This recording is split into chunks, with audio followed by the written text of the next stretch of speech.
Bismillahirrahmanirrahim. Assalamualaikum warahmatullahi wabarakatuh.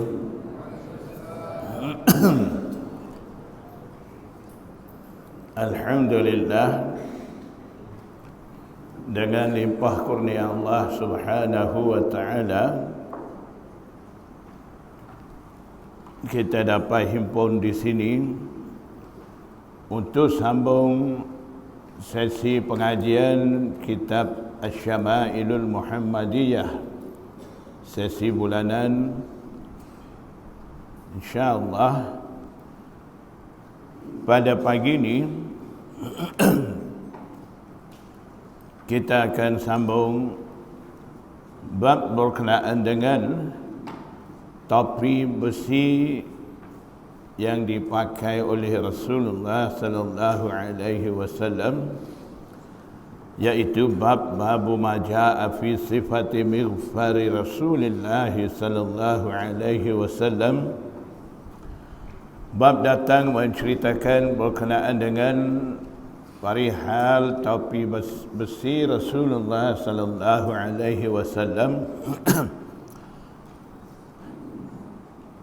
حدثنا قتيبة بن سعيد قال حدثنا مالك بن أنس عن ابن شهاب عن أنس بن مالك. Riwayat daripada Anas bin Malik, anna an-nabiy sallallahu alaihi wasallam dakhala Makkah, sesungguhnya Nabi sallallahu alaihi wasallam masuk kota Makkah pada hari Fatah Makkah, wa alaihi mighfarun, dan di atasnya, di atas kepala Nabi sallallahu alaihi wasallam ada topi besi. Maksudnya Nabi sallallahu alaihi wasallam masuk kota Makkah pada hari Fatah Makkah tu dalam keadaan memakai topi besi. Faqila lahu, maka dikatakan baginya, maksudnya ada sahabat bagi tahu kepada Rasulullah sallallahu alaihi wasallam, hadza, sahabat tu tunjuk, inilah Ibnu Khatalin, Ibnu Khatal, inilah Ibnu Khatal. Ibnu Khatal ni salah seorang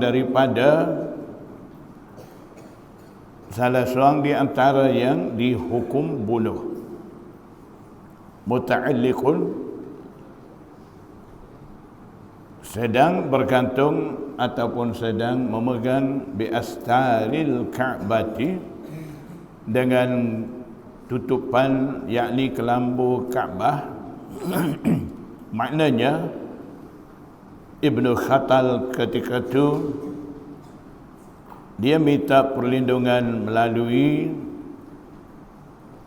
memegang ataupun bergantung kelambu Kaabah. Maksudnya apabila seseorang dah masuk di sisi Masjidil Haram bergantung ataupun memegang kelambu Kaabah, biasanya orang macam tu akan dapat perlindungan dan tidak akan dibunuh. Kalau ada hukuman untuk dibunuh sekalipun, akan suruh dia keluar dulu, kemudian barulah jalankan hukuman ke atas dia. Tapi hari itu, walaupun orang tu minta perlindungan melalui memegang kelambu Kaabah, Nabi sallallahu alaihi wasallam hukum suruh bunuh juga. Faqala uqtuluhu, Maka Nabi sallallahu alaihi wasallam bersabda, bunuhlah dia. Jadi sampai begitu Nabi sallallahu alaihi wasallam tidak boleh maaf dengan dia. Sememangnya Nabi sallallahu alaihi wasallam adalah seorang manusia lembut hati, pemaaf. Tapi dengan Ibnu Khattal tu Nabi sallallahu alaihi wasallam tidak dapat maaf ni disebabkan Ibnu Khattal ni dah pun melakukan kesalahan begitu besar sampai Rasulullah sallallahu alaihi wasallam tidak boleh maaf dengan dia. Kisahnya pada mulanya Ibnu Khattal ni dia datang di Madinah daripada Mekah. Dia masuk Islam. Nama dia Abdullah.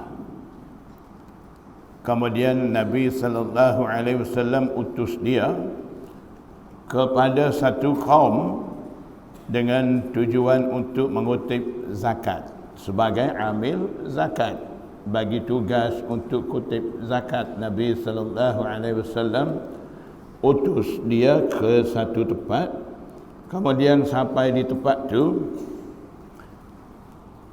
dia minta sediakan makanan untuk dia, minta di sisi seorang Islam.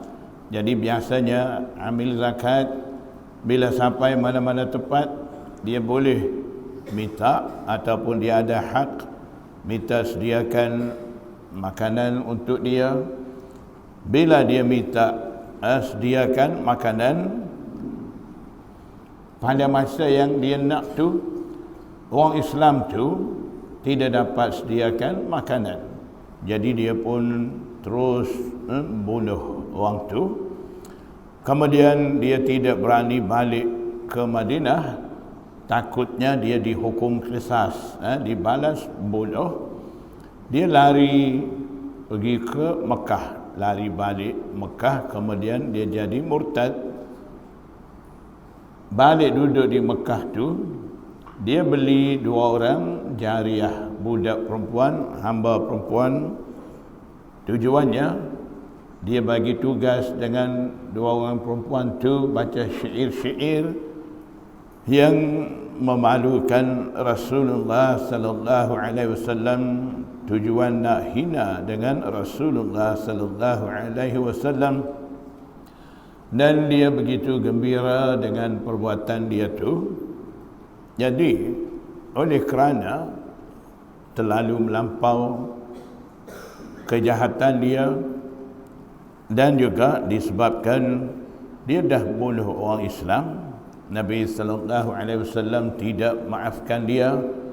Pertama, dia bunuh orang Islam, ada tuntutan hukuman qisas terhadap dia satu. Yang kedua, dia dah jadi murtad. Man baddala dinahu faqtuluhu.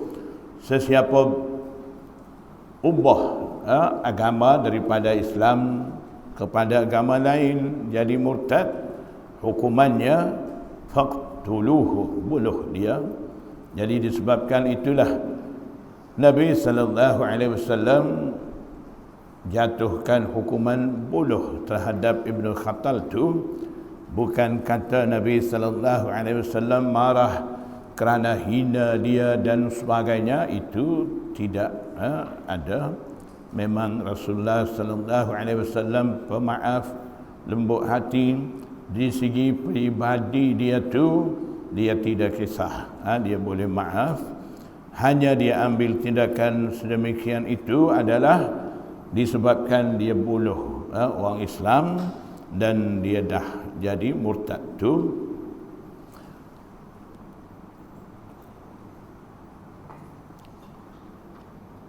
Apabila Nabi sallallahu alaihi wasallam masuk kota Mekah, dia dapat menakluki Mekah tu. Nabi sallallahu alaihi wasallam isytihar ketika itu, sesiapa memasuki Baitullah dan juga siapa-siapa tinggal dalam rumah, dan lagi sesiapa melucutkan senjata dikira selamat. Maknanya orang-orang berada dalam 3 keadaan tu: masuk Baitullah, duduk diam-diam dalam rumah, dan letak senjata, lucutkan senjata. 3 jenis manusia, 3 kumpulan manusia tu selamat daripada dibunuh. Dan juga Rasulullah sallallahu alaihi wasallam ketika itu dah umum ada 11 orang lelaki dan juga 6 orang wanita akan dihukum bunuh. Ada kes-kes tertentu di mana Nabi sallallahu alaihi wasallam tidak dapat memaafkan kesalahan mereka.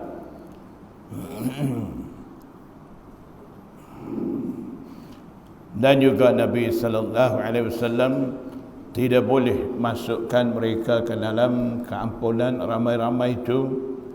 Jadi setelah Rasulullah sallallahu alaihi wasallam dah pun umum, tidak ada keampunan lagi bagi mereka. Tapi daripada 17 orang tadi, 7 orang lelaki dan 2 perempuan dah pun masuk Islam. Baki lagi 4 lelaki dan 4 wanita dihukum mati. Jadi Ibnu Khattal ni salah seorang daripada dihukum mati, 4 orang lelaki itu.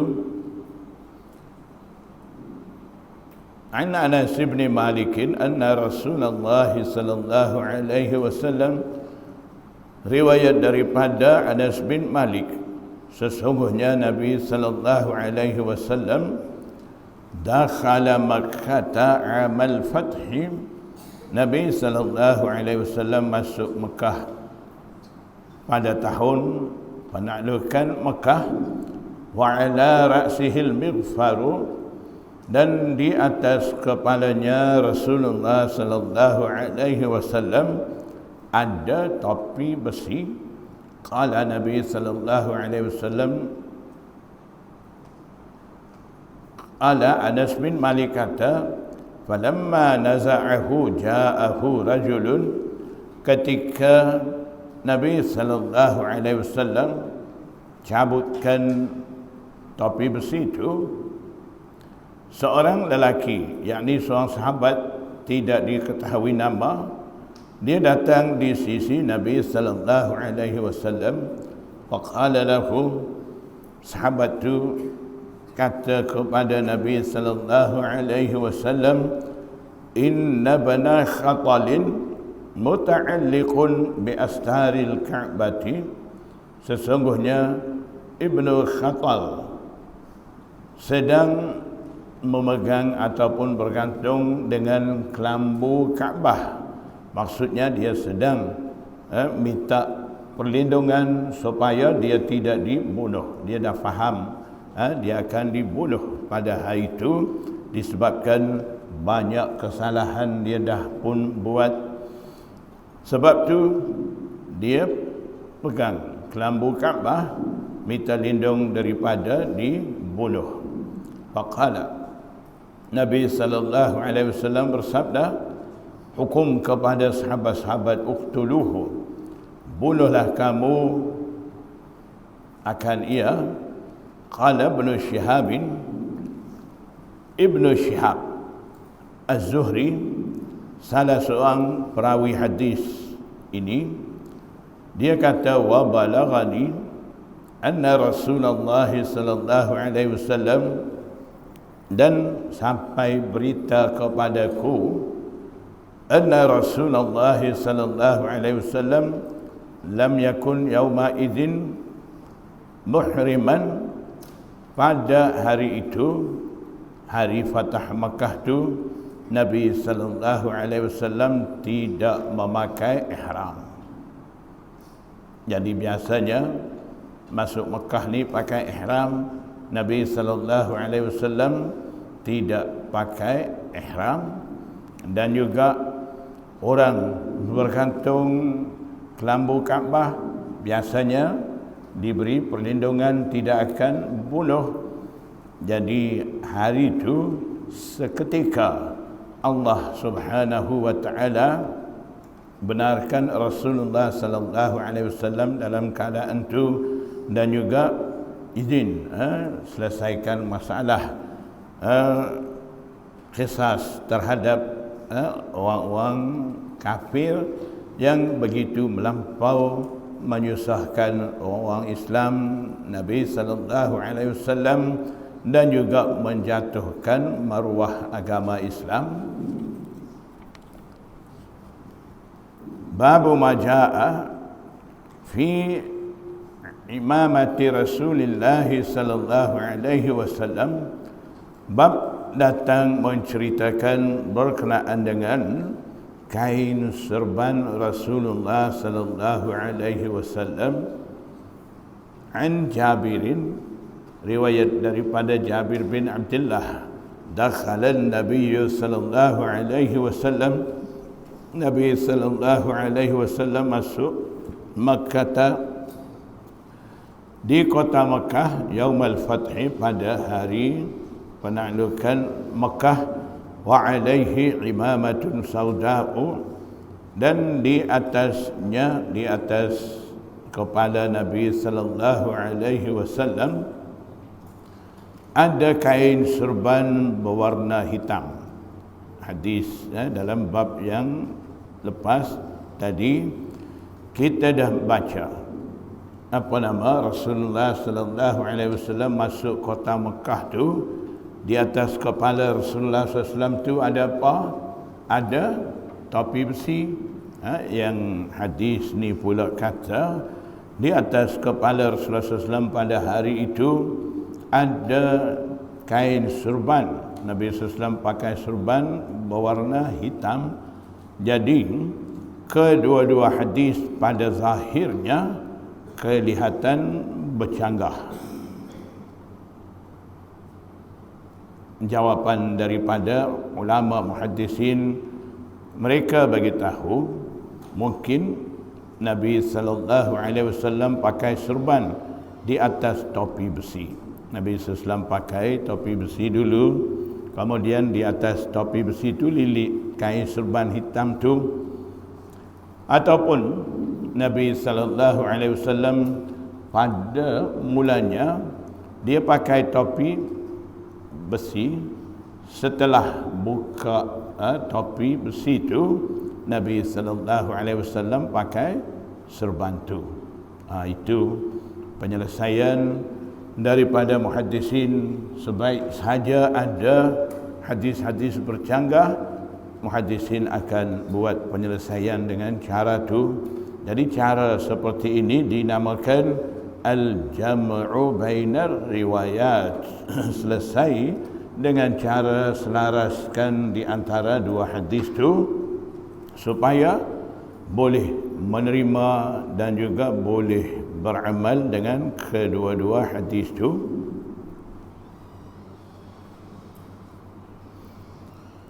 An Ja'far ibn Amr ibn Hurais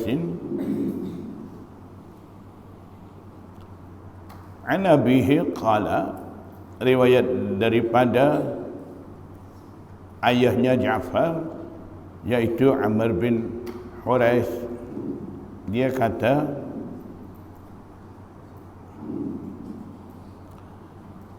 ra'aitu ala ra'si Rasulillah sallallahu alaihi wasallam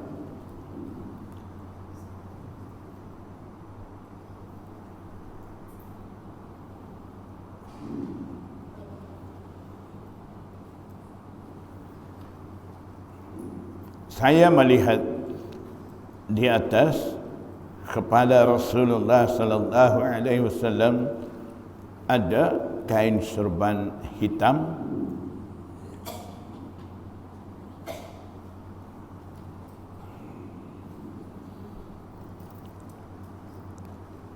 عن جعفر بن عمرو بن حريث عن أبيه أن النبي صلى الله عليه وسلم خطب الناس وعليه إمامة سوداء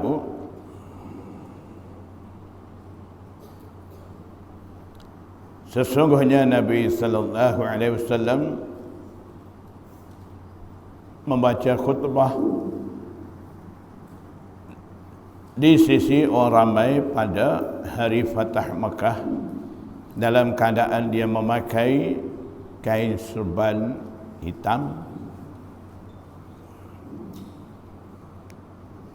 berkenaan dengan ukuran kain serban ini.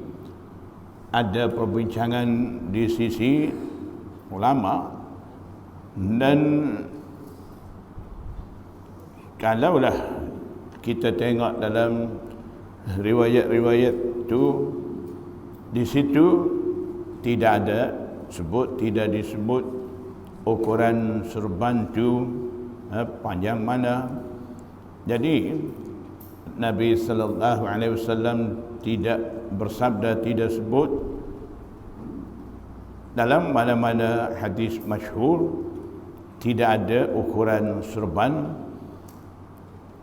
Walaupun begitu, ada imam-imam alim ulama, mereka kemuka pandangan mereka. Imam Nawawi kata ukuran kain serban 6 hasta, dan Imam Munawi pandangan dia kain serban ni 7 hasta. Dan juga mereka bagi tahu Nabi sallallahu alaihi wasallam mempunyai 2 helai kain serban, dan Mulla Ali Qari rahimahullah dia pula pandangan dia kain serban ni 12 hasta. Dan ulama membuat putusan, katanya mereka memakai kain serban adalah satu amalan sunnah mustamirah.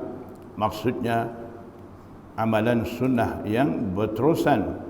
Nabi sallallahu alaihi wasallam sentiasa memakai kain serban. Dalam riwayat-riwayat ada sebut Nabi sallallahu alaihi wasallam bersabda, pakailah kain serban selalu kerana ia menambah hilm, kesopanan seseorang.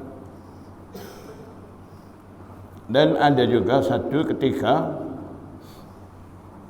orang tanya kepada Abdullah bin Umar, adakah memakai kain serban itu menjadi satu amalan sunnah?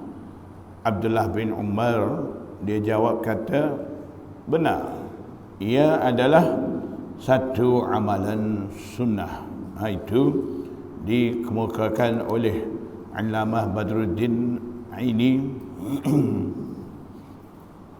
Dan juga pesanan daripada ulama, katanya mereka biasakanlah memakai kain serban itu kerana memakai kain serban adalah tanda Islam, dan juga membezakan antara Islam dan kafir. Itu sebab ulama memberi galakan supaya pakai kain serban selalu. An Nafi'in an Ibni Umar qala, riwayat daripada Abdullah bin Umar, dia kata, kana an-nabiy sallallahu alaihi wasallam idza tamma sadala imamatahu baina katifaihi. Kebiasaan Nabi sallallahu alaihi wasallam ialah apabila Rasulullah sallallahu alaihi wasallam memakai imamah serban, kain serban, biasanya Nabi sallallahu alaihi wasallam biarkan hujung ataupun ekor kain serban tu ada di tengah-tengah bahu, iaitu di bahagian belakang, di antara dua bahu tu.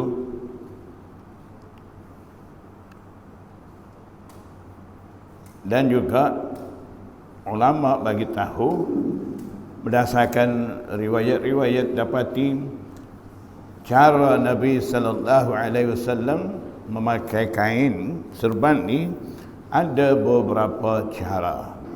Satu, Nabi sallallahu alaihi wasallam memakai kain serban dalam keadaan meletakkan ekor kain serban tu di tengah-tengah bahu, di belakang. Dan ada juga Nabi sallallahu alaihi wasallam memakai dengan adakan dua syamlah, dua ekor, ada yang panjang satu, pendek satu. Dan juga terkadang Nabi sallallahu alaihi wasallam balut kain serban, balut saja, tidak ada ekor, begitu pun ada. Allama Munawi kata, walaupun ada pelbagai cara, cara terbaik dan tepat dengan amalan sunnah Nabi sallallahu alaihi wasallam ialah adakan ekor bagi kain serban dan letak di belakang kedua celah kedua bahu tu. Itu yang menepati dengan amalan sunnah Rasulullah sallallahu alaihi wasallam. Qala Nafi Maula Ibnu Umar, dia kata, wa kana Ibnu Umar yaf'alu dhalika. Abdullah bin Umar dia lakukan demikian itu, maksudnya Abdullah bin Umar meniru cara yang sama seperti dilakukan oleh Rasulullah sallallahu alaihi wasallam. Abdullah bin Umar ni digelar kasirul ittiba' bi sunnati Rasulillah sallallahu alaihi wasallam. Abdullah bin Umar ni digelar seorang sahabat yang meniru, mengikuti amalan sunnah Rasulullah sallallahu alaihi wasallam. Dia gemar beramal amalan sunnah Rasulullah sallallahu alaihi wasallam. Kalaulah dia bersafar sampai satu tempat di mana tempat tu selalunya Rasulullah, di mana tempat tu pernah Rasulullah sallallahu alaihi wasallam singgah dan istinja di situ. Bila dia sampai tempat tu, Abdullah bin Umar dia juga singgah di situ. Kalau dia mau istinja, dia istinja. Kalau dia tak mau istinja pun, dia pergi duduk tempat di mana Rasulullah sallallahu alaihi wasallam istinja tu, dia duduk juga. Buat macam dia ni duduk istinja. Sampai begitu dia ni gemar mengikuti amalan sunnah Rasulullah sallallahu alaihi wasallam tu. Sebab tu digelar kasirul ittiba' bi sunnati Rasulillah. Qala Ubaidullah kata, wa ra'aitul Qasim ibn Muhammadin wa Saliman yaf'alani dzalika. Ubaidullah kata, aku melihat Qasim bin Muhammad, iaitu cucu Abu Bakar As-Siddiq, dan Salim bin Abdullah, cucu Sayyidina Umar. Kedua-duanya melakukan yang itu, maksudnya mereka berdua juga mengikuti cara yang sama seperti mana Rasulullah sallallahu alaihi wasallam memakai serban itu. An Ikrimata an Ibni Abbasin, riwayat daripada Abdullah bin Abbas, anna an-nabiy sallallahu alaihi wasallam khataban nasa wa alaihi imamatun dasma'u. Sesungguhnya Nabi sallallahu alaihi wasallam khutbah kepada orang ramai, iaitu khutbah terakhir pada tahun yang ke-10 Haji Wida. Ketika itu di atas kepalanya Rasulullah sallallahu alaihi wasallam ada kain serban berwarna hitam, dan ulama muhaddisin memberitahu dua maksud berkenaan dengan serban hitam tu. Katanya mereka maksud di sini imamatun dasmat ni memang kain serban tu berwarna hitam, itu satu. Yang kedua, kain tu kelihatan hitam disebabkan ada kesan minyak rambut Rasulullah sallallahu alaihi wasallam. Ada dalam riwayat-riwayat lain mungkin kita dah baca, Nabi sallallahu alaihi wasallam memang suka bubuh minyak rambut kepala, dan bubuh pula kadang-kadang Nabi sallallahu alaihi wasallam bubuh banyak. Disebabkan itu bila Rasulullah sallallahu alaihi wasallam mau pakai serban, Nabi sallallahu alaihi wasallam letakkan satu kain di atas kepala, kemudian barulah lilit kain serban tu supaya minyak rambut kepala tu tidak basah di kain serban tu. Tapi disebabkan Nabi sallallahu alaihi wasallam suka banyak kain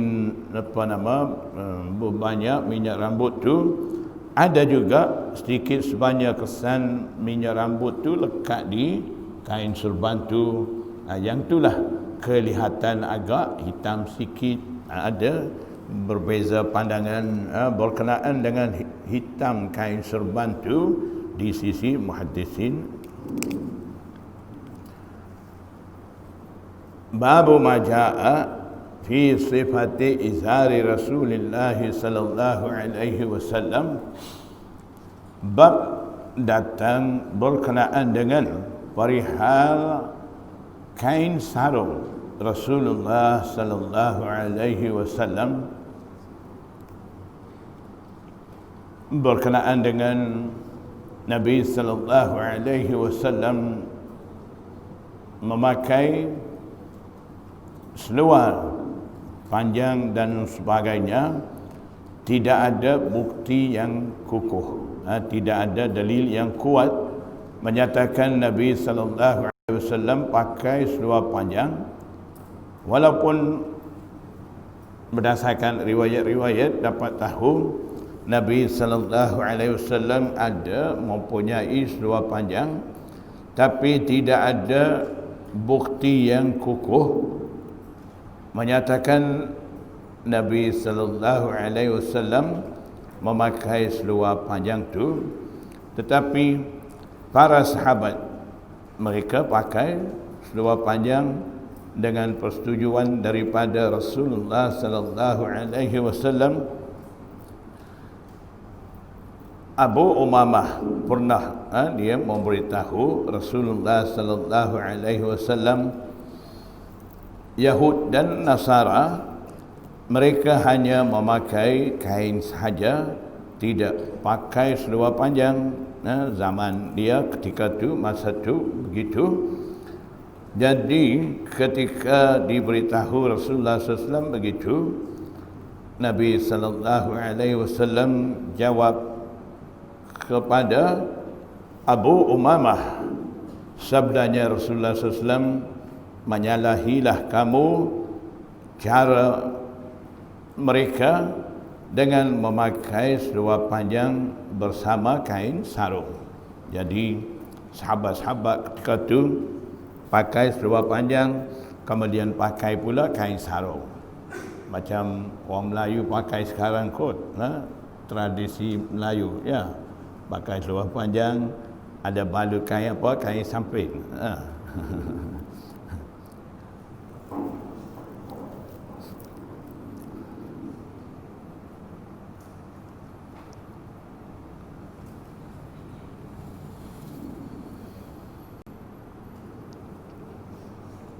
An Abi Burdata an abihi, riwayat daripada Burdah al-Aslami, Abu Burdah al-Aslami, dia kata akhrajat lana Aisyah radhiyallahu anha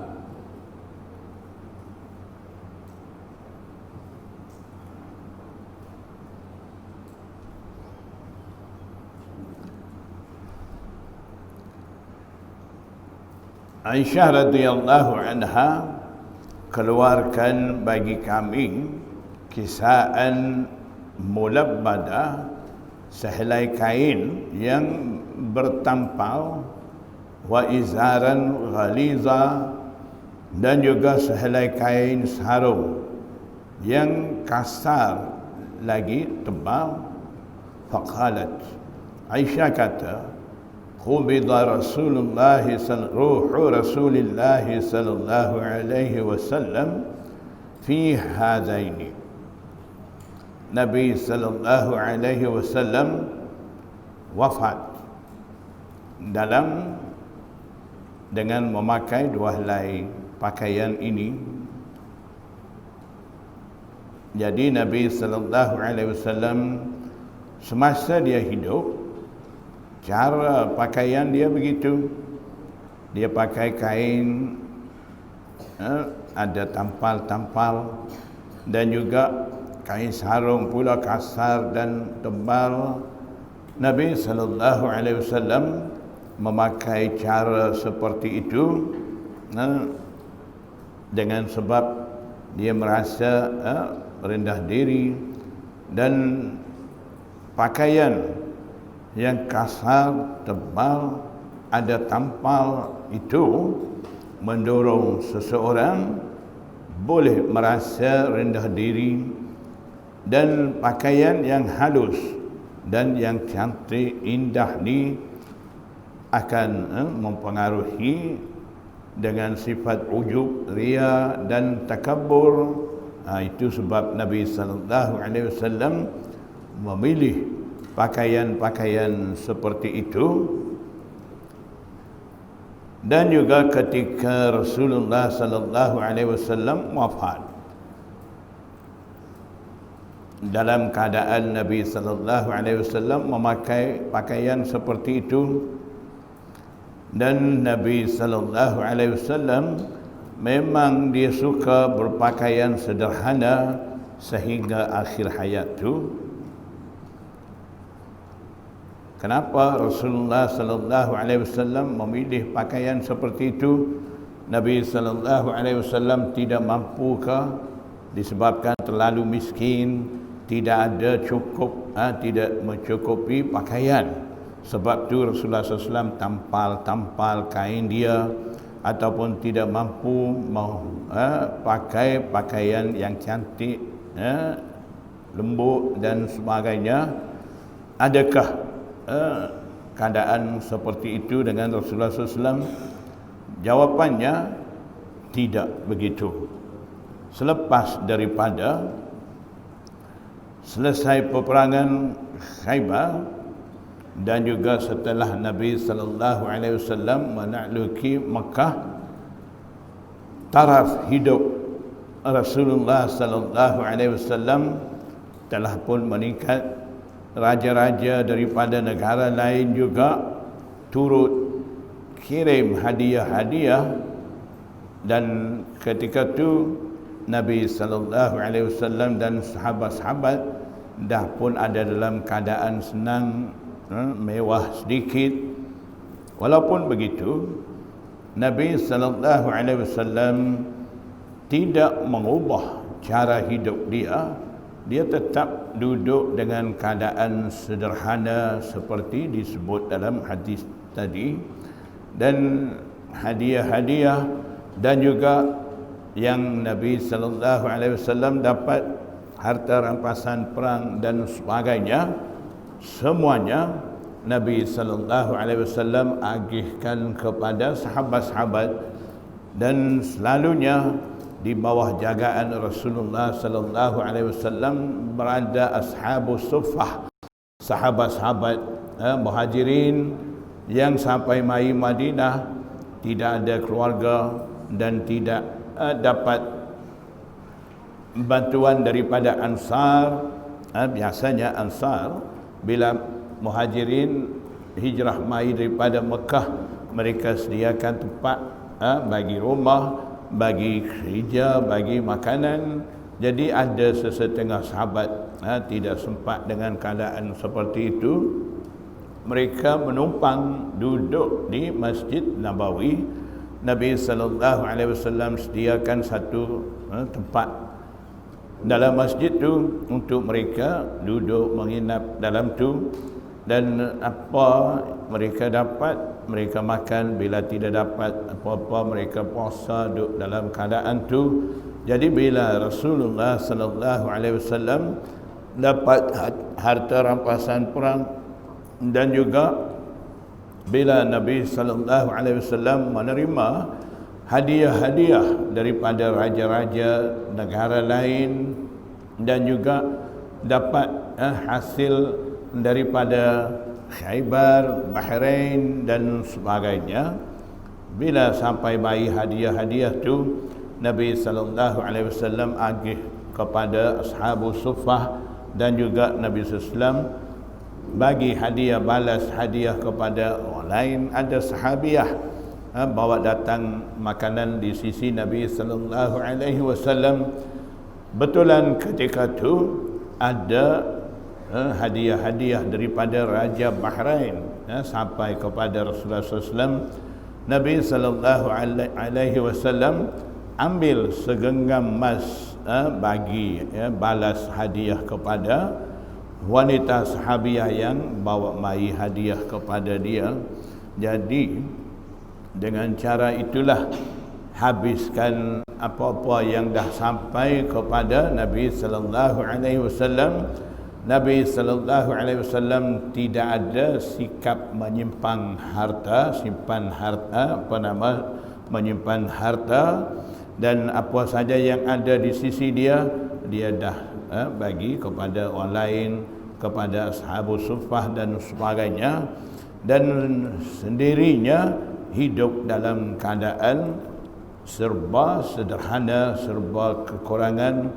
Kain pun tampal, yang pakai kain pun tidak cari kain sedap, lembut, tidak begitu. Hidup dalam keadaan sederhana begitu.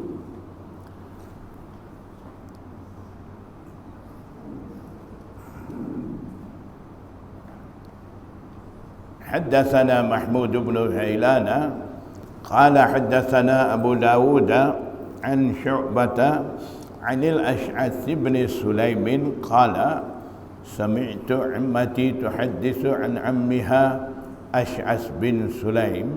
Dia kata mak saudara saya menceritakan daripada pak saudara dia. Jadi ceritanya, baina ana amshi fil madinati, ketika kami berjalan di Madinah, idza insanun khalfi yaqulu, apabila ada seorang manusia di belakang saya, dia kata, irfa' izaraka, angkat sedikit kain engkau tu. Jadi yang berjalan tu, sahabat tu pakai kain sampai di bawah buku lali. Yang suara dari belakang ni, dia suruh angkat kain tu. Kemudian sambung lagi, dia kata fa innahu ataqa, kerana tinggikan kain, angkat kain di atas buku lali itu terpelihara daripada kekotoran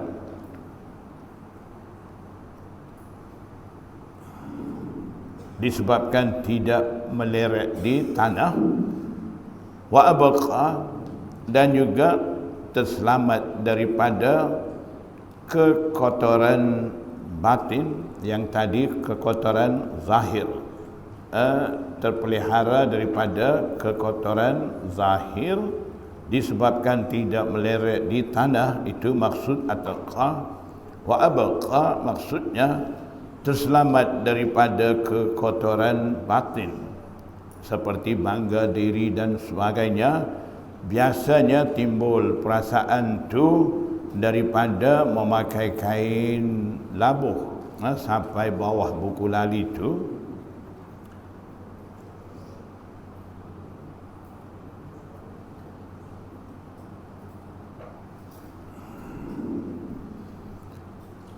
فإذا هو رسول الله صلى الله عليه وسلم,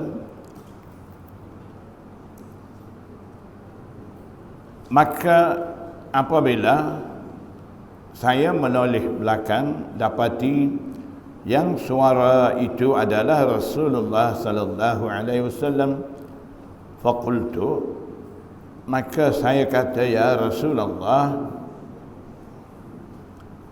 innama hiya burdatun malha'u, hanya ia adalah kain untuk tutupan lagi murah. Maksudnya bagaimana seseorang tu boleh merasa bangga dengan hanya kain tutupan dan kain murah tu. Maksudnya sahabat tu pun dah faham apa tujuan sebenar Nabi sallallahu alaihi wasallam suruh angkat tinggi kain tu. Sahabat pun sudah faham Rasulullah SAW suruh angkat tinggi sikit kain tu supaya tidak merasa bangga diri. Jadi sahabat tu tanya balik, bagi tahu Rasulullah SAW, ya Rasulullah, hanya itu adalah kain untuk tutupan dan satu kain murah sahaja. Bagaimana seseorang tu boleh merasa bangga? Qala Nabi sallallahu alaihi wasallam jawab kata, amalaka fiyya uswatun, tidakkah bagi engkau pada diri aku ada contoh yang baik? Fanazartu, maka saya melihat.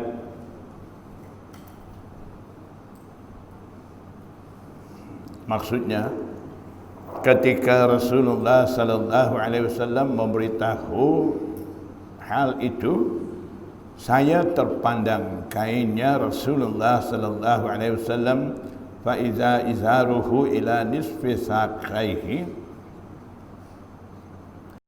Maksudnya Rasulullah sallallahu alaihi wasallam, amalaka fiyya uswah, tidakkah bagi kamu ada contoh yang patut kamu diikuti, kamu mengikuti pada diri aku?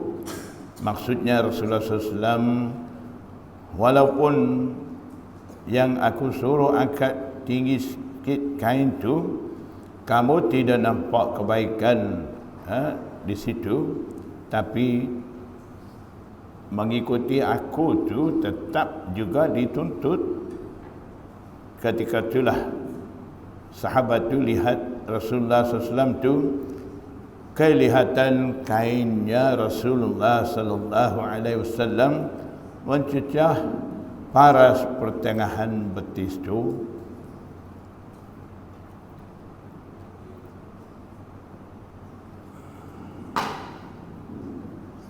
Jadi maksudnya daripada hadis ni, Nabi sallallahu alaihi wasallam bagi amaran kepada sahabat daripada pakai kain sarung ataupun seluar di bawah paras buku lali itu.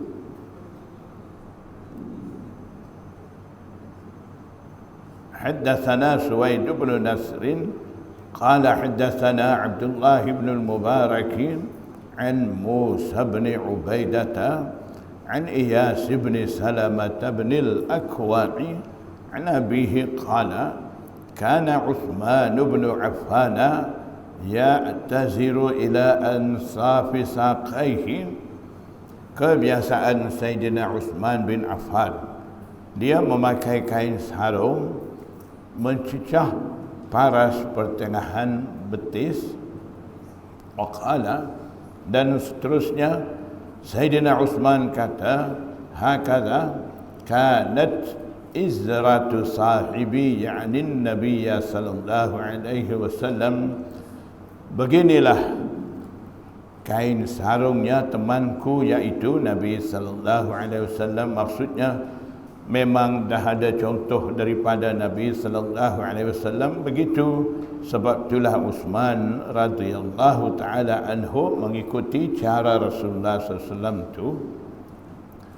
Haddatsana Qutaibah bin Sa'id qala haddatsana Abu al-Ahwas an Abi Ishaq an Muslim ibn Nazir an Hudzaifah bin al-Yamani qala, riwayat daripada Hudzaifah bin Yaman, akhadha Rasulullah sallallahu alaihi wasallam bi'adlati saqi atau saqihi faqala, Nabi sallallahu alaihi wasallam memegang daging betis aku, daging betis, isi betis Hudzaifah tu, ataupun saqihi, ataupun betis dia. Faqala, seterusnya Nabi sallallahu alaihi wasallam bersabda, hadza, ini maksudnya setakat inilah, maudhi'ul izar, batas pakai kain tu, maknanya tidak boleh labuh di bawah buku paras betis, pertengahan betis tu. Fa in abaita, maka jika engkau enggan maksudnya tidak berapa suka ataupun tidak puas hati ataupun tak mampu mau ikut dengan cara memakai kain batas pertengahan betis tu, fala haqqa lil izari, maka tidak berhak bagi kain tu fil ka'baini, menutupi buku lali. Maksudnya Nabi sallallahu alaihi wasallam menghendaki pakai kain ni jangan labuh di bawah betis. Kalau seseorang tidak mampu mau pakai dengan cara tu, terpaksa dia labuh juga, panjang juga kain dia tu. Katanya Nabi sallallahu alaihi wasallam, kain tidak ada hak mau labuh sampai bawah buku lali tu. Maksudnya mau panjang lebih daripada paras di bawah betis tu boleh, tapi jangan panjang sampai menutup buku lali, sampai bawah buku lali tu.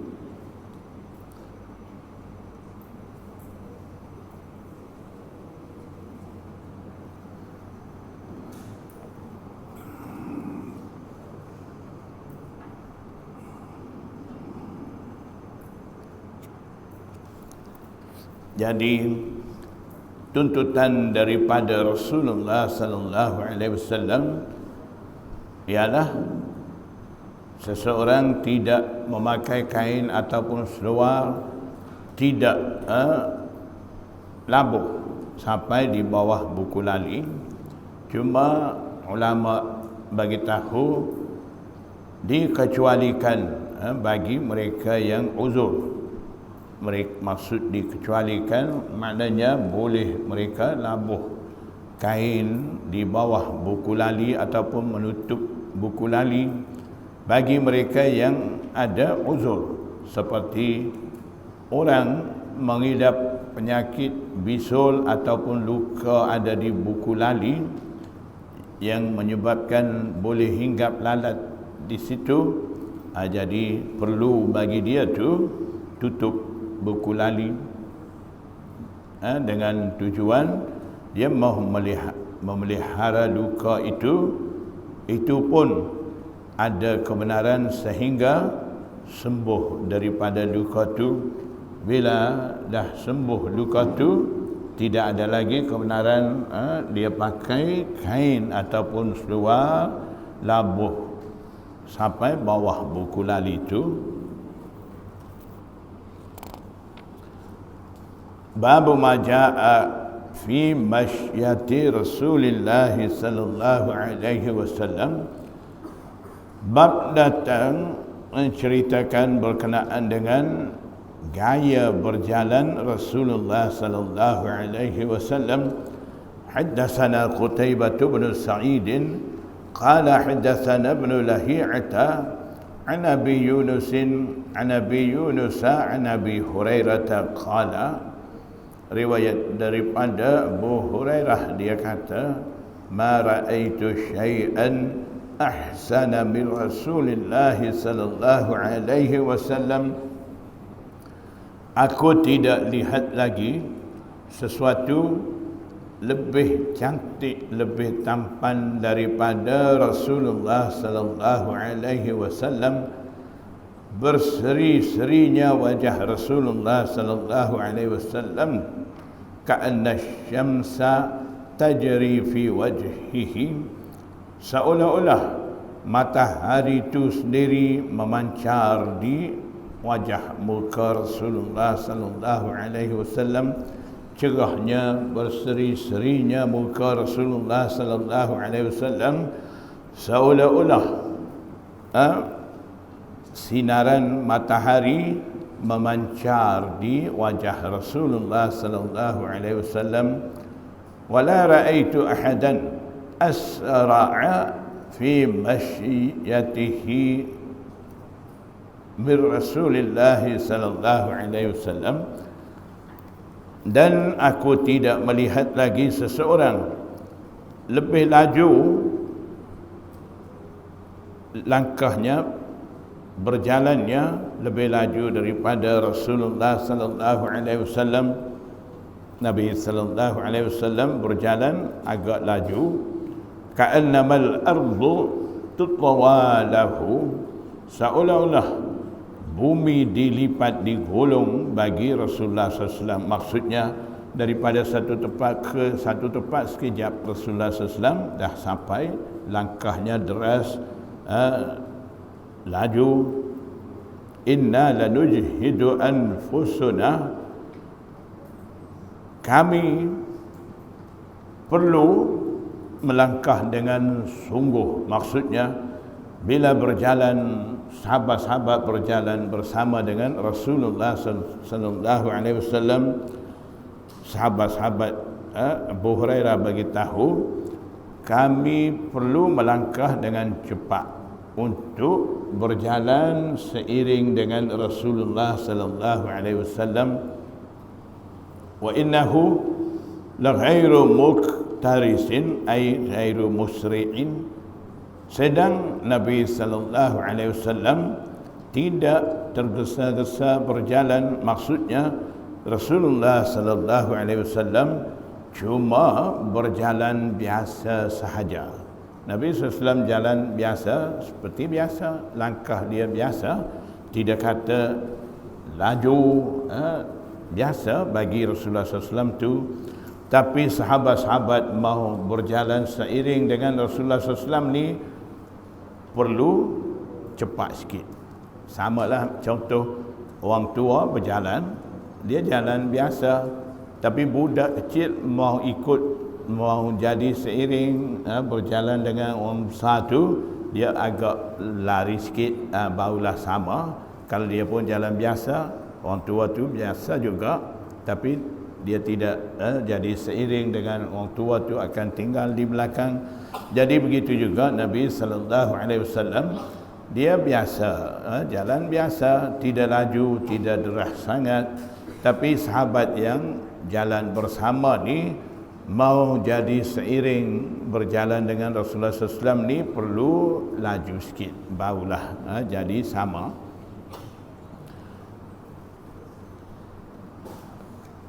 Akhbarani Ibrahim bin Muhammadin min wuldi Ali ibn Abi Talib.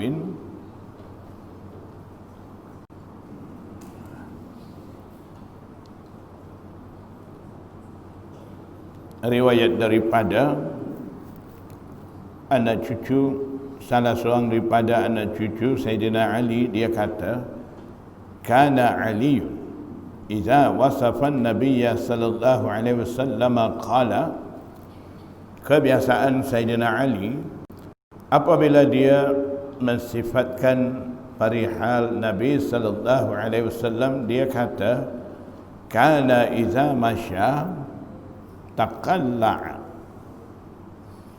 Apabila Nabi sallallahu alaihi wasallam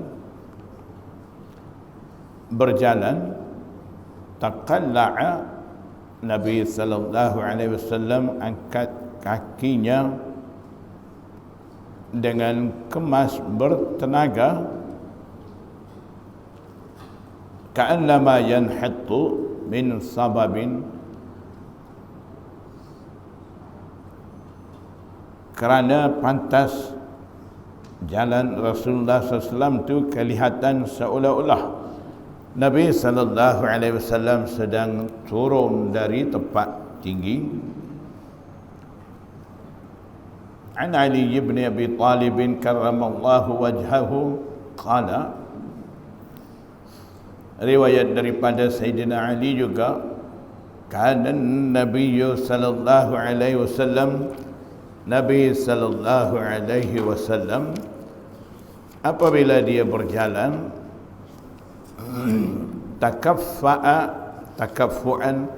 Nabi sallallahu alaihi wasallam berjalan dengan deras.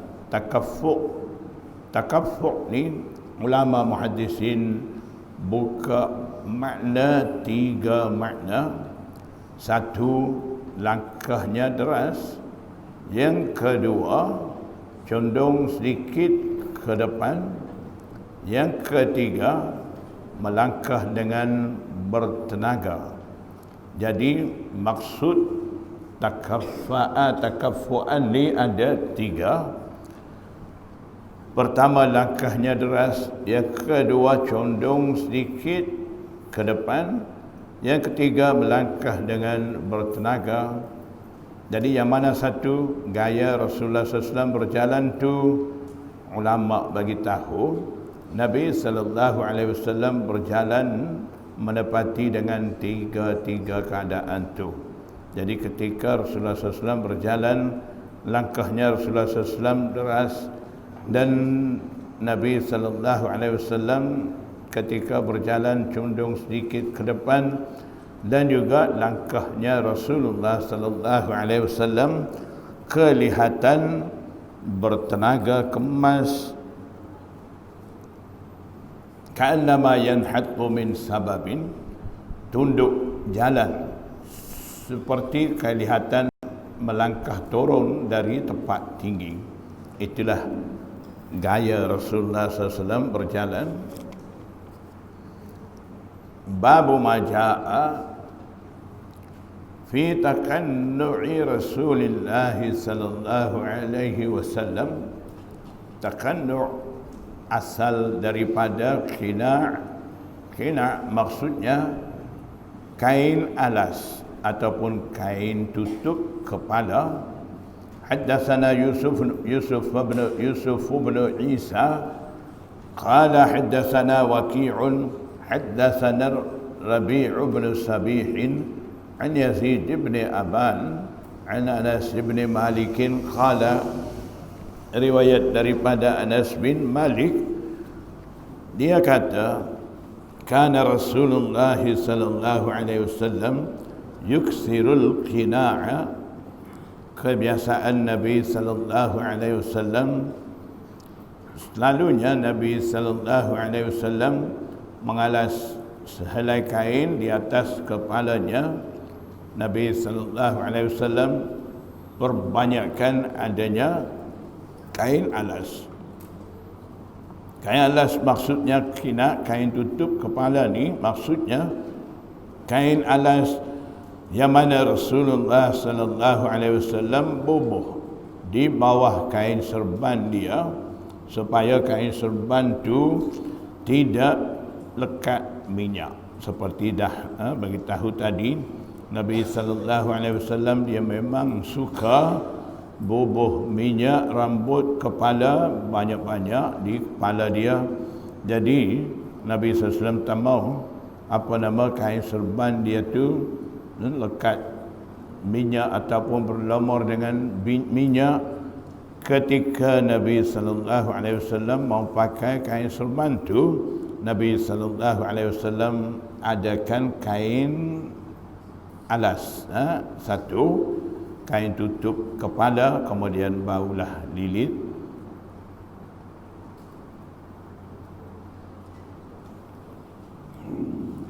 Tapi walaupun begitu, yang menjadi anehnya, kain tu tidak kelihatan kotor.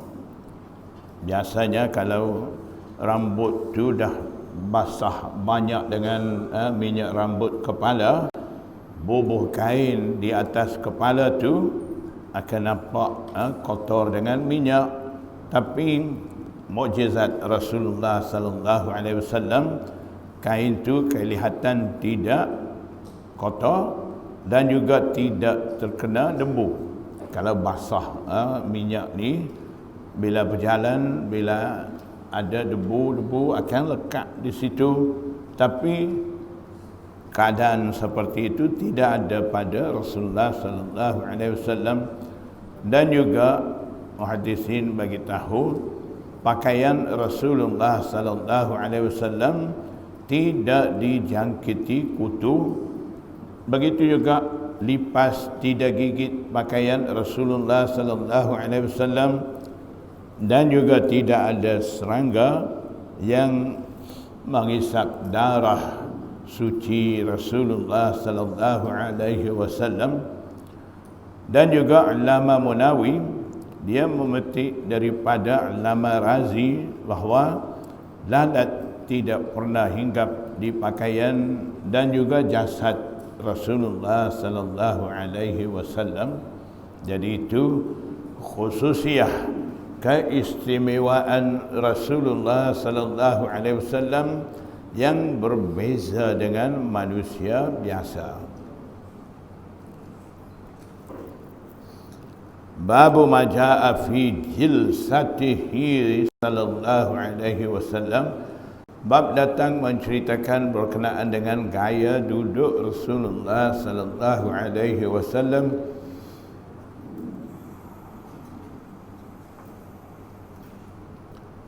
حدثنا عبد بن حميد قال حدثنا عفان بن مسلم قال حدثنا عبد الله بن حسن عن جدتيه عن خيلة بنت مخرمة أنها رأت رسول الله صلى الله عليه وسلم في المسجد. خيلة بنت مخرمة, dia melihat Rasulullah sallallahu alaihi wasallam dalam masjid, wa huwa qa'idun al-qurfusa'a, dalam keadaan Nabi sallallahu alaihi wasallam duduk dengan cara qurfusa. Qurfusa maksudnya duduk di atas lantai, duduk pula di atas dua papan punggung sambil memaut dua lutut yang tegak dengan kedua-dua tangan. Cara duduk seperti itu dinamakan qurfusa. Duduk di atas papan punggung, angkat lutut, tangan pula memaut dua lutut tu.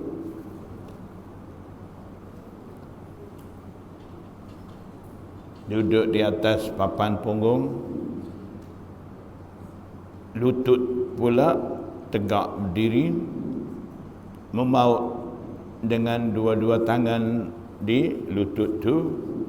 Cara seperti itulah biasanya Rasulullah sallallahu alaihi wasallam duduk. di dalam masjid. Qalat, yang lihat ni Kailah, dia kata, falamma ra'aitu Rasulullah sallallahu alaihi wasallam al-mutakhashshi'a fil jilsati fa'ur'idtu minal faraqi ay li ajlil faz'i. Kailah kata, ketika aku melihat Rasulullah sallallahu alaihi wasallam dalam keadaan mutakhashyi', khusyuk, tawaduk dalam gaya duduk Rasulullah SAW tu, aku menjadi gerung kerana kehebatan Rasulullah SAW. Maksudnya, bila melihat begitu gaya duduk Rasulullah SAW tu, aku rasa gerung kerana kehebatan Rasulullah sallallahu alaihi wasallam. Haddatsana Sa'id bin Abdurrahman al-Makhzumi wa ghairu wahidin qalu haddatsana Sufyan 'an az-Zuhri 'an Abbad bin Tamim 'an ammihi annahu ra'a an-nabiy sallallahu alaihi wasallam mustalqiyan fil masjid. Riwayat daripada Pak Saudara Abbad, dia melihat Nabi sallallahu alaihi wasallam tidur berbaring di dalam masjid, wadi'an ihda rijlaihi 'ala al-ukhra, dalam keadaan meletakkan salah satu kaki daripada kedua-dua kakinya di atas kaki yang lain, tindih satu kaki di atas kaki yang lain, dengan cara Nabi sallallahu alaihi wasallam tidur berbaring dalam masjid itu.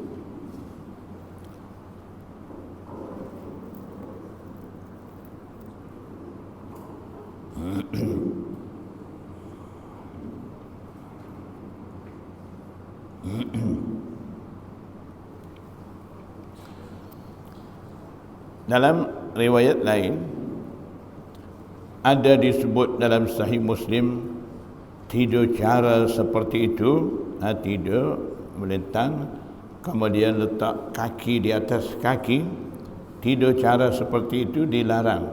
Ada dalam riwayat lain. Tapi kelihatan di sini pula Nabi sallallahu alaihi wasallam tidur dengan keadaan tu, yang mana Rasulullah SAW pernah larang tidur dengan cara tu. Jadi riwayat yang larang yang ada dalam Sahih Muslim dengan riwayat ni agak bercanggah.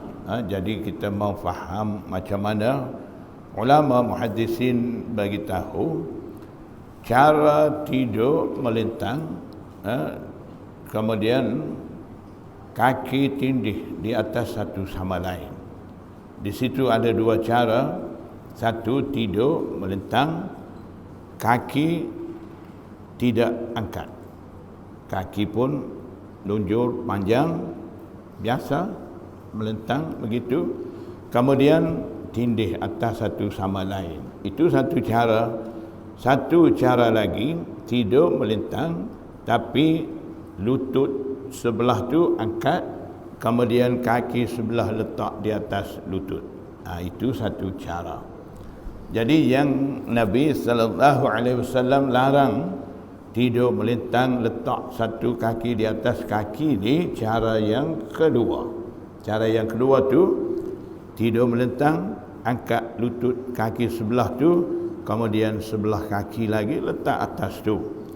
Tidur cara tu Nabi SAW larang dalam masjid ni disebabkan ada kebimbangan terbuka aurat. Angkat letak kain kaki dalam keadaan kita tidak khabar, bahagian kain bawah tu jatuh di atas lantai terbuka aurat.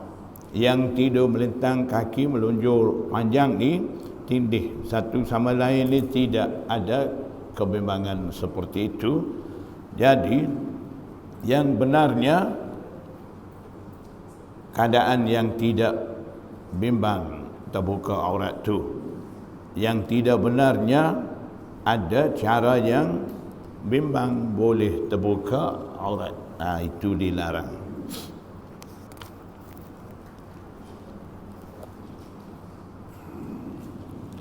Riwayat daripada Abu Sa'id Al-Khudri qala, dia kata, kana Rasulullah sallallahu alaihi wasallam idza jalasa fil masjid ijtaba bi yadayhi.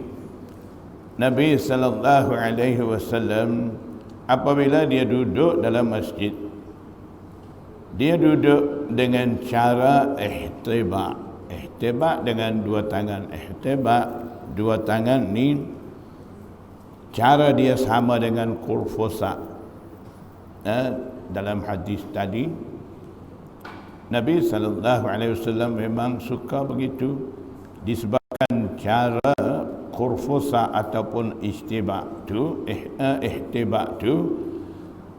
agaknya selesa bagi Rasulullah SAW dan dapat rehat dengan betul, dan juga kelihatan merendah diri. Sebab Nabi sallallahu alaihi wasallam memilih cara duduk seperti itu, dan juga kebiasaan orang-orang Arab.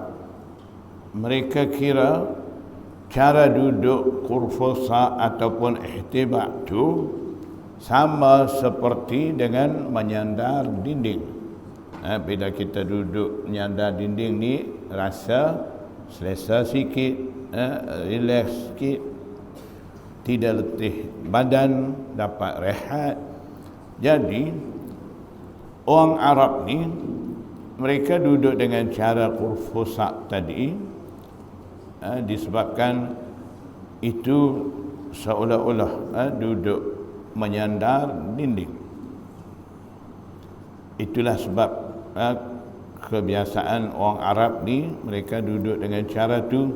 Nabi SAW juga suka, disebabkan cara duduk seperti itu dapat rehat, agak lega, selesa. Itu sebab Nabi SAW juga memilih cara duduk seperti itu, duduk dalam masjid. Terkadang orang Arab ni untuk menambahkan keselesaan, mereka ikat sehelai kain keliling badan dan juga kaki, itu sebagai menggantikan tangan. Jadi duduk di atas papan punggung, angkat lutut, memaut tangan. Bila dia lilit kain,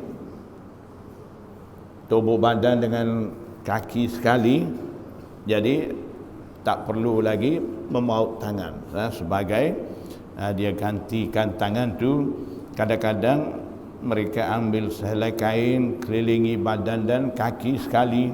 Sekarang ni pun ada kan, biasa orang Arab guna, ada macam tali pinggang tebal, dia buh di pinggang dengan kaki sekali, lepas tangan.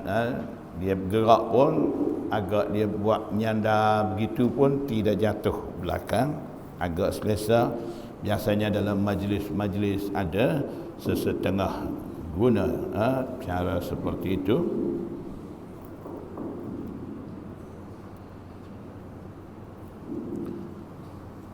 Babu ma jaa fi tukaati Rasulillah sallallahu alaihi wasallam.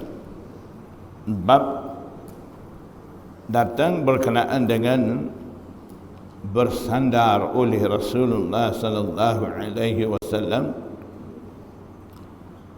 Haddatsana Abbas bin Muhammad al-Baghdadi qala haddatsana Ishaq bin Mansur an Israil an Simak bin Harb An Jabir bin Samurata qala, riwayat daripada Jabir bin Samurah, dia kata, raaitu Rasulullah sallallahu alaihi wasallam muttaki'an ala wisadatin ala yasarihi. Jabir bin Samurah kata, saya lihat Nabi sallallahu alaihi wasallam sandar kepada sebuah bantal yang ada di sebelah kirinya. Jadi Nabi SAW bila duduk, dia suka sandar kepada bantal. Biasanya bantal tu ada di sebelah kiri.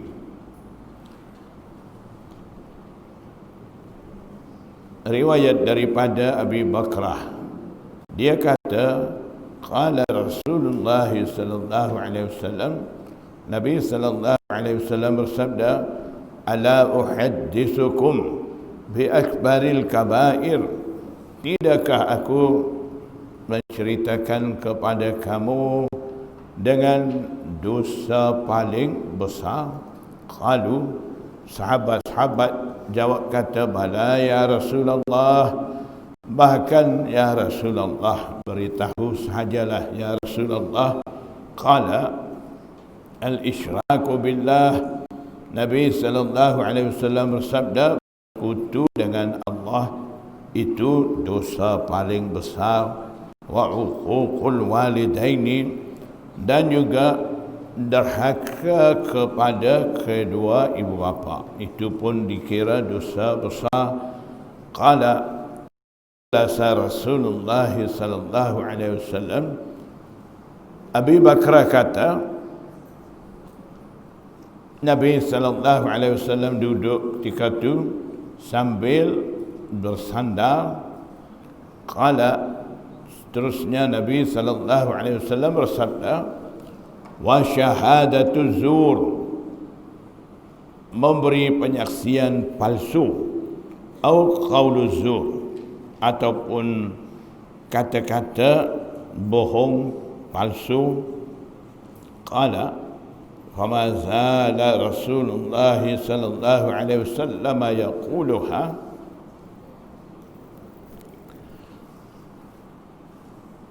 Abu Bakrah sahabat itu kata, Nabi sallallahu alaihi wasallam berterusan bersabda, syahadatu zur ataupun qaulu zur tu, maksudnya setelah Nabi sallallahu alaihi wasallam menyandar, Nabi sallallahu alaihi wasallam bersabda syahadatul zur, juga akbarul kabair.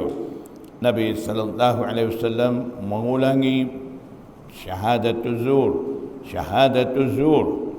Banyak kali Nabi sallallahu alaihi wasallam menyebut, berterusan Nabi sallallahu alaihi wasallam menyebut syahadatul zur tu. Sebab apa Nabi sallallahu alaihi wasallam menyebut banyak kali? Itu tujuannya untuk menegaskan kekejian syahadatul zur itu.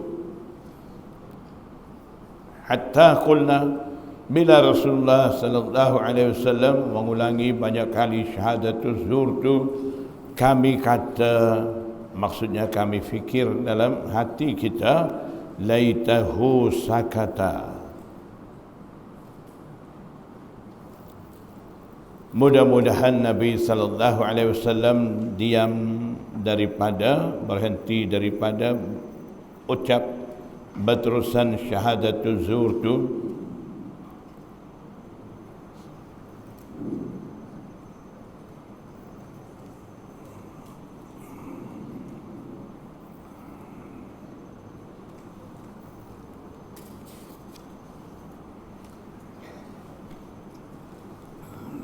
An Abi Juhaifah qala, riwayat daripada Abi Juhaifah, Nabi sallallahu alaihi wasallam bersabda, qala Rasulullah sallallahu alaihi wasallam, amma ana fala akulu muttaki'an, aku tidak makan sambil menyandar.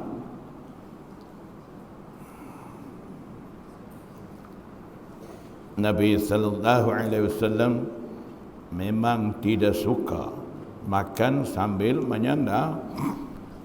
Disebabkan itu cara seperti itu menyalahi dengan sifat tawaduk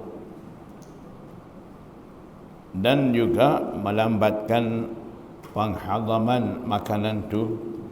Jadi bila makan sambil menyandar, makanan lambat hadam. Itu satu. Yang kedua, bercanggah dengan menyalahi dengan sifat tawaduk. Nampaknya cara makan sambil menyandar ni nampak macam orang sombong begitu.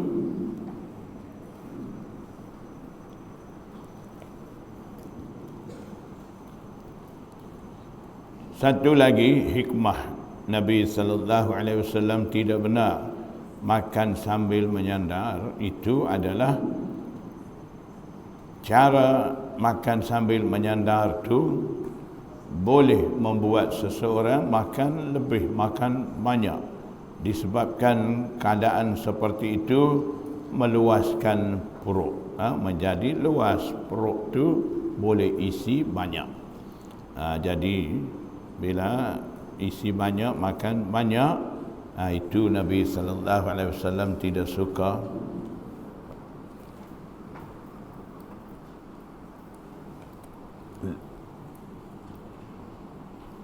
Riwayat daripada Ali bin Al-Aqmar, dia kata sami'tu Aba Juhaifah yaqul, aku dengar Abu Juhaifah kata, qala Rasulullah sallallahu alaihi wasallam, Nabi sallallahu alaihi wasallam bersabda, la akulu muttaki'an, la akulu muttaki'an, aku tidak makan sambil menyandar.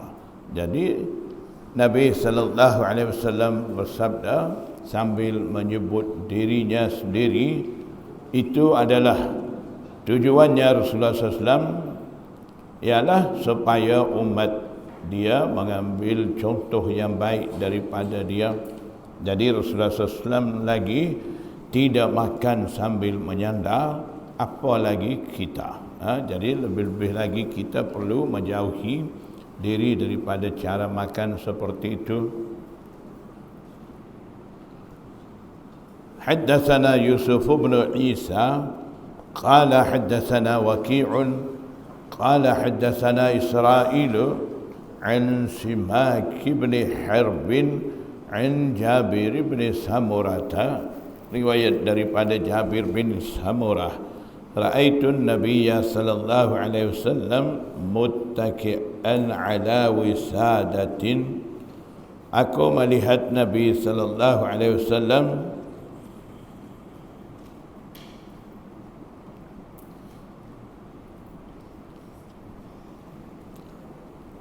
menyandar di atas sebuah bantal.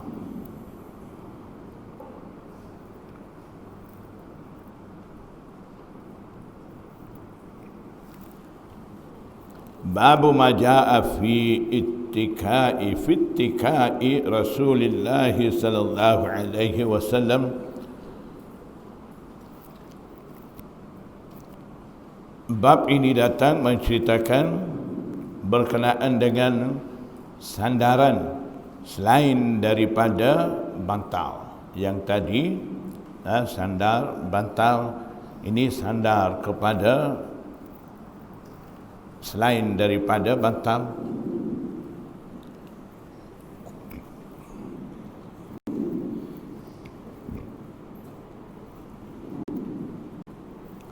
Haddatsana Abdullah bin Abdurrahman قال حدثنا عمرو بن عاصم قال حدثنا حماد بن سلمة عن حميد عن أنس رضي الله تعالى عنه أن النبي صلى الله عليه وسلم كان شاكيا أي مريضا.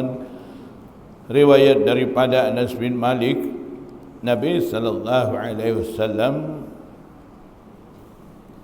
menjadi demam. Fakharaja yatawakka'u ala Usamah bin Zaid. Nabi sallallahu alaihi wasallam keluar, dia memimpin di atas Usamah bin Zaid, maksudnya Nabi sallallahu alaihi wasallam keluar daripada kamar dia dipimpin oleh Usamah, dipapah oleh Usamah. Wa alaihi saubun khitriyun. Ketika itu Nabi sallallahu alaihi wasallam pakai selendang bercorak dari Yaman. Saubun khitri maksudnya kain bercorak, kain selendang bercorak buatan daripada Yaman. Qad tawashshaha bihi wa salla bihim. Tawashshaha bihi ay labisahu. Nabi sallallahu alaihi wasallam memakai selendang itu. Nabi sallallahu alaihi wasallam sembahyang jadi imam dengan mereka. Anil Fadl bin Abbas qala, Fadl bin Abbas kata, dakhaltu ala Rasulillah sallallahu alaihi wasallam, aku masuk menziarahi Rasulullah sallallahu alaihi wasallam fi maradhihi alladhi tuwfiya fihi, sewaktu Nabi sallallahu alaihi wasallam sakit yang menyebabkan Nabi sallallahu alaihi wasallam wafat pada penyakit itu. Wa ala ra'sihi isabatun, sebab apa? Tak bunyi, habis bateri. Wa ala ra'sihi, wa ala ra'sihi, wa ala ra'sihi habis bateri. Bateri mampus, tuan masih hidup.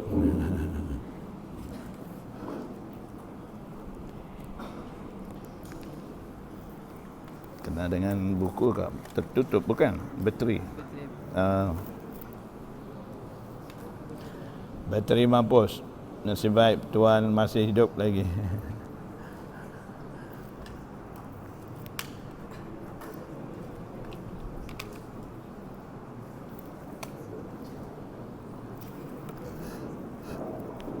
Ayah, alhamdulillah.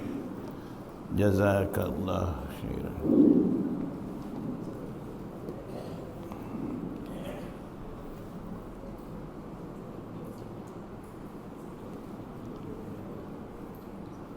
Qad tawashshaha bihi fasalla bihim.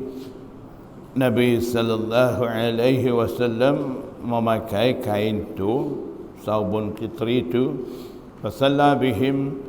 Nabi sallallahu alaihi wasallam sembahyang menjadi imam dengan mereka sahabat-sahabat itu. Anil Fadl bin Abbas qala, riwayat daripada Fadl bin Abbas, dia kata, dakhaltu ala Rasulillah sallallahu alaihi wasallam, aku masuk menziarahi Nabi sallallahu alaihi wasallam sewaktu Nabi sallallahu alaihi wasallam sakit demam, yang mana sakit yang menyebabkan kewafatan Rasulullah sallallahu alaihi wasallam. Wa ala ra'sihi isabatun, di atas kepalanya Rasulullah sallallahu alaihi wasallam ada isabatun safra'u, kain lilit yang kuning. Isabah maksudnya kain lilit di kepala seperti lilit serban. Maksudnya kepala Rasulullah sallallahu alaihi wasallam dibalut dengan kain warna kuning. Fasallamtu alaihi, saya memberi salam kepada Nabi sallallahu alaihi wasallam. Faqala ya Fadl, Nabi sallallahu alaihi wasallam bersabda, wahai Fadl. Qultu labbaika ya Rasulullah, saya jawab kata labbaik, saya menyahut panggilan tuanku ya panggilan tuan ya Rasulullah. Qala, Nabi sallallahu alaihi wasallam bersabda, ushdud, ketatkan lagi ikatan bihadhil isabati ra'si, dengan kain lilit ini kepala aku. Maksudnya kain dah lilit dan balut di kepala Rasulullah SAW. Nabi sallallahu alaihi wasallam minta fadal ni ketatkan lagi lilitan balutan kain tu. Qala fa fa'altu, fadal kata aku lakukan, yakni aku buat seperti mana Rasulullah SAW suruh aku. Thumma qa'ada, setelah itu Nabi sallallahu alaihi wasallam duduk. Fa wada'a kaffahu ala minkabi, Nabi sallallahu alaihi wasallam letak tapak tangannya di atas bahu aku. Maknanya Nabi SAW sandar selain daripada bantal. Itulah ittiqa, maksudnya papah ke atas bahu aku. Cuma qama, kemudian Nabi sallallahu alaihi wasallam bangun tu sambil sandar kepada bahu fadal tu. Fadakhala fil masjid, kemudian Nabi sallallahu alaihi wasallam masuk dalam masjid. Wa fil hadis qissatun, hadis ni mempunyai kisah panjang, tapi di sini rawi ringkaskan, masukkan hanya hadis, potongan hadis ada kaitan dengan ittiqa Rasulullah SAW tu. Babu ma jaa fi akli Rasulullah sallallahu alaihi wasallam, bab datang menceritakan berkenaan dengan cara makan Rasulullah sallallahu alaihi wasallam. Haddatsana Muhammad bin Bashar qala haddatsana Abdurrahman bin Mahdi an Sufyan an Sa'd bin Ibrahim an ibn Ka'b bin Malik an, riwayat daripada Ka'b bin Malik, anna Nabi sallallahu alaihi wasallam kana yal'aqu asabi'ahu thalathan, Nabi sallallahu alaihi wasallam menjilat jari-jarinya 3 kali. Ketika mana? Ketika Nabi sallallahu alaihi wasallam selesai makan, sudah siap makan, Nabi sallallahu alaihi wasallam jilat jari tangan.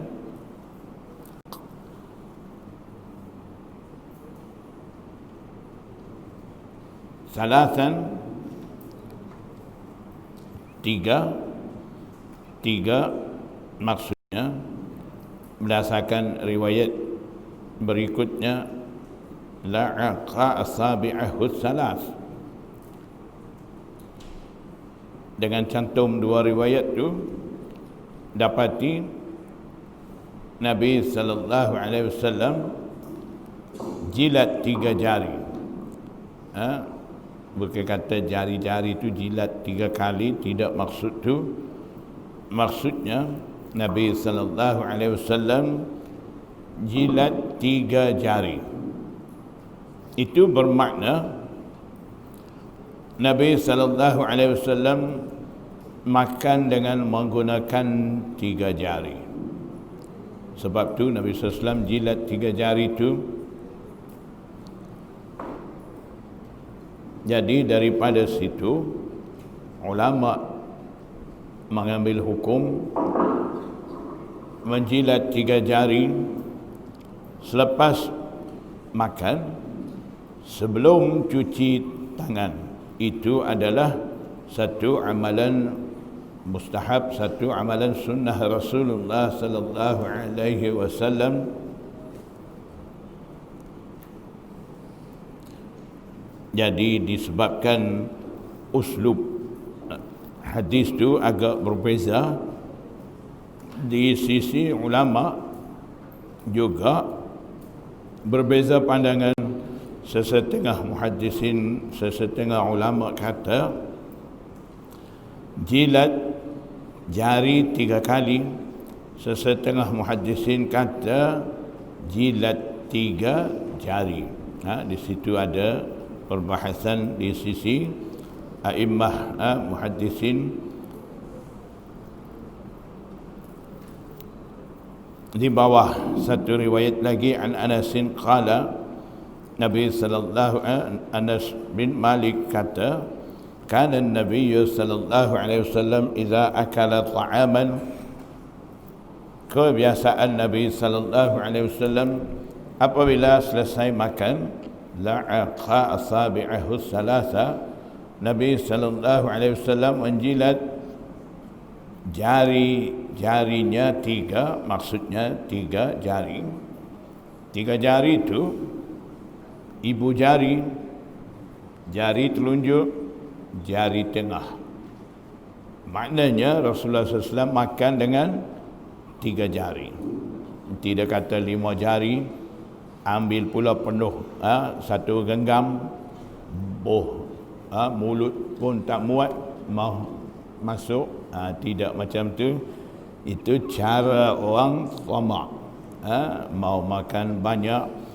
Jadi hikmah daripada Rasulullah sallallahu alaihi wasallam makan dengan 3 jari itu adalah Nabi sallallahu alaihi wasallam hendak makan sedikit dan tidak mau suap banyak. Makan dengan 5 jari ni kelihatan orang tu tamak. Suapan besar, itu orang tu akan makan banyak. Dan makan dengan cara tu menyusahkan orang makan tu, ketat perut. Kadang-kadang makanan tersekat di kerongkong dan sebagainya, boleh jadi bahaya bagi orang tu.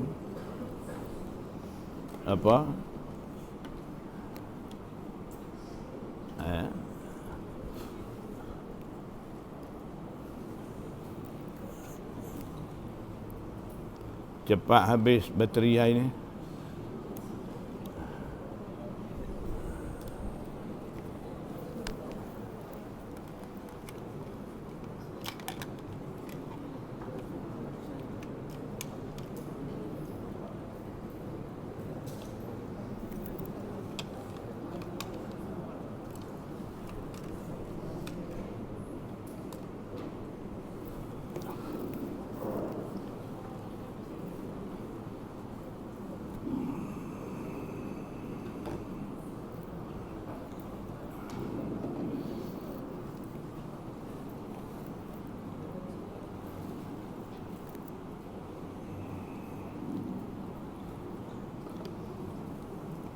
Dan juga cara jilat 3 jari.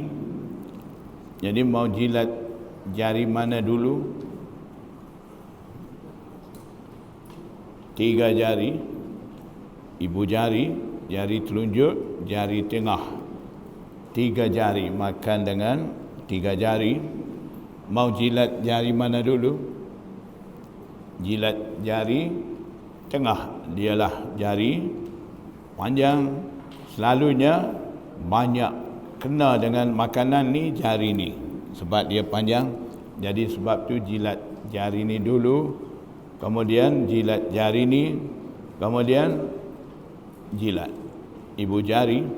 Makan dengan 5 jari, macam mana mau jilat pula? Yang amalan sunnah Rasulullah SAW tu 3 jari. Jilat 3 jari tu memang cara tu. Kalau dah makan dengan 5 jari, jilatlah dulu jari ni, kemudian ini lepas tu 2 ni ikut kau lah, mau jari mana dulu. Tapi baik jari ni dulu, sebab berdasarkan hikmah jari ni disebabkan lebih panjang daripada jari lain, hisap dulu. Kalau begitu sudah 3 ni, hisap jari ni, lepas ni, itu tambahan lah. Amalan sunnah ni 3 jari ni.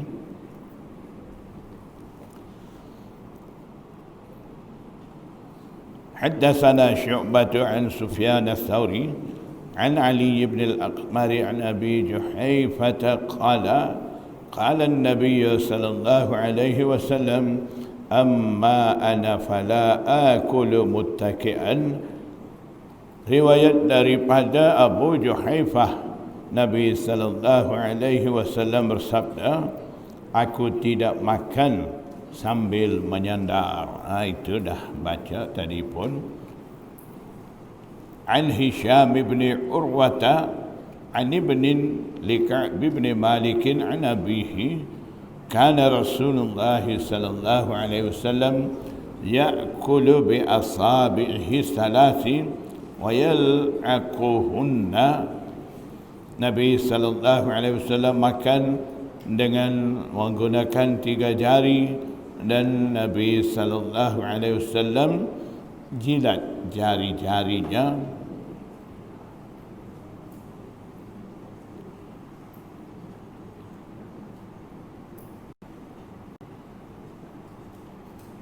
Dan sesetengah orang mereka tidak suka mengikuti amalan itu disebabkan mereka anggap perbuatan seperti itu memalukan ataupun menjijikkan. Nampak orang nampak duk sampai jilat jari ni, orang tu nampak lapar sangat, itu malu.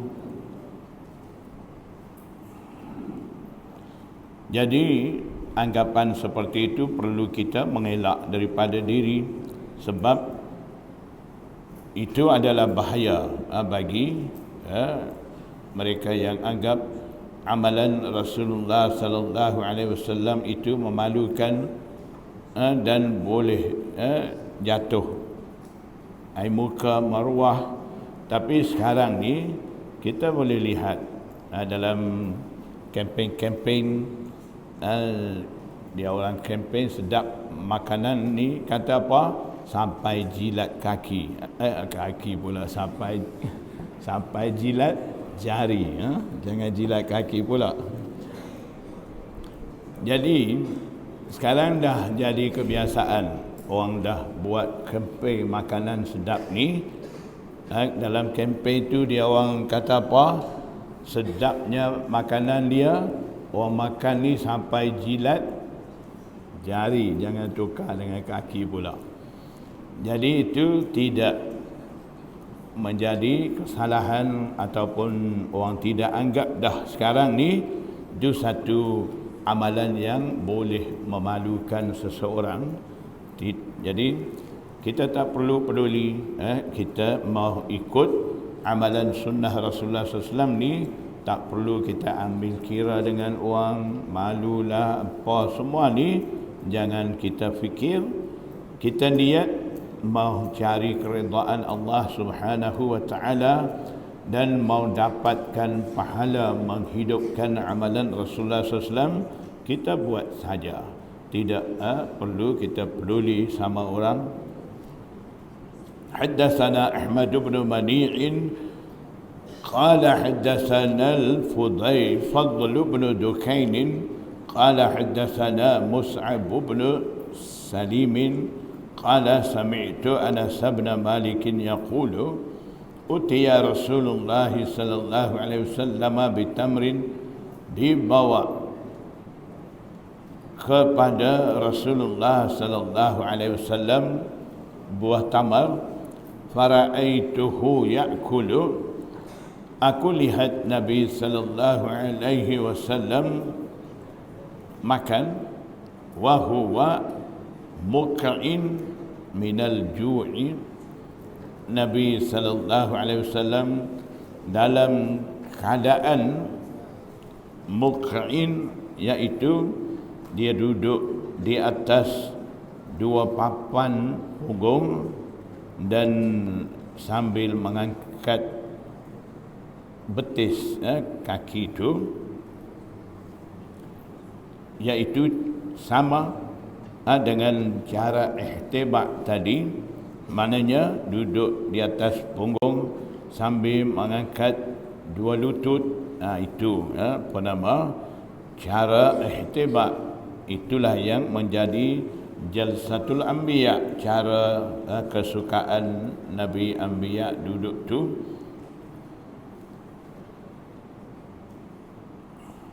Minal ju'i ay li ajlil ju', kerana Nabi sallallahu alaihi wasallam terlalu lapar. Jadi cara muk'in ni ada juga makna dia sambil menyandar kepada dinding ataupun lain. Itu satu makna. Yang kedua, duduk mencangkung, itu juga satu maksud daripada muk'in itu. Dan cara sambil menyandar ni dilarang. Dalam hadis kita dah baca, dan Nabi sallallahu alaihi wasallam sendiri pun dah buat pengakuan, ana fala akulu muttaki'an, aku tidak pernah makan sambil menyandar.